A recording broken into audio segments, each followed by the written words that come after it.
Kelin, ovqat qilyapsizmi? Kolbasani ham eplab qovurmabsiz, ey. Hech balo ko'rmagan odam bo'lsang ham qiyin-da. Qornim ham ochib ketdi. Uy ishlari, bola bilan tuzukroq ovqatlana olmadim. Borib nimadir yesammikin?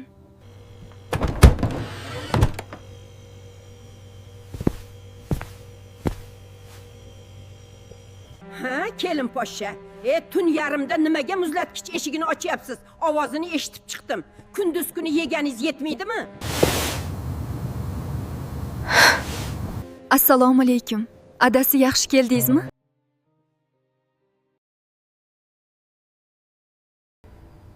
Turshak kamayib qoptimi, sen yeb qo'ymayapsanmi?